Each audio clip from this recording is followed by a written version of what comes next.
ആഗോള കത്തോലിക്ക സഭയുടെ പരമാധ്യക്ഷൻ ഫ്രാൻസിസ് മാർപ്പാപ്പ കാലം ചെയ്തു. വത്തിക്കാനിലെ വസതിയിൽ പ്രാദേശിക സമയം രാവിലെ 7:35-നായിരുന്നു അന്ത്യം. 88 വയസ്സായിരുന്നു.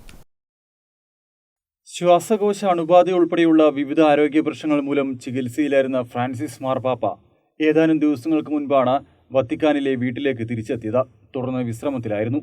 ബെനഡിക്റ്റ് 16 മാർപ്പാപ്പ സ്ഥാനത്യാഗം ചെയ്തതിനെ തുടർന്ന് 2013 മാർച്ച് 13-നാണ് ഫ്രാൻസിസ് മാർപ്പാപ്പ കത്തോലിക്ക സഭയുടെ 266ാമത് അധ്യക്ഷനായി സ്ഥാനമേറ്റത്.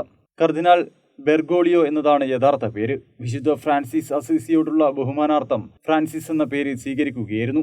ഈ പേര് ആദ്യമായിട്ടാണ് ഒരു മാർപ്പാപ്പ ഔദ്യോഗിക നാമമായി സ്വീകരിച്ചത്. 1936 ഡിസംബർ 17-ന് അർജന്റീനയിലാണ് ജനനം. 1958 മാർച്ച് 11-ന് വിയ ദേവോദോയിലെ സെമിനാരിയിൽ ചേർന്നു. 1969 ഡിസംബർ 13-ന് വൈദിക പട്ടം നേടി.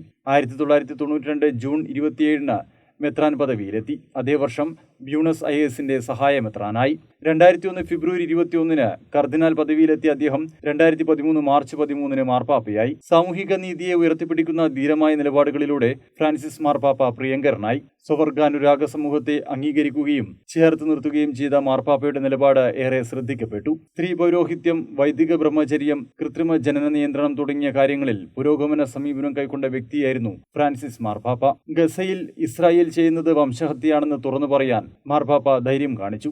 യുദ്ധവും ആഗോള ചൂഷണവും മൂലം കുടിയേറ്റ ജീവിതം നയിക്കേണ്ടി വരുന്നവർക്ക് വേണ്ടി മാർപ്പാപ്പ നിരന്തരം സ്വരമുയർത്തി. ഏറ്റവും ഒടുവിൽ ട്രംപിന്റെ നയങ്ങൾക്കെതിരെ പോലും മാർപ്പാപ്പ തുറന്നടിച്ചു. അനധികൃത കുടിയേറ്റക്കാരോടുള്ള ട്രംപിന്റെ നയം മോശമായി അവസാനിക്കുമെന്ന് മാർപ്പാപ്പ മുന്നറിയിപ്പ് നൽകി. മതിലുകൾക്ക് പകരം സമൂഹങ്ങൾ തമ്മിലുള്ള പാലങ്ങൾ നിർമ്മിക്കണമെന്നായിരുന്നു മെക്സിക്കോ അതിർത്തിയിൽ മതില് പണിയാനുള്ള നയത്തിനെതിരെ മാർപ്പാപ്പയുടെ ശബ്ദം.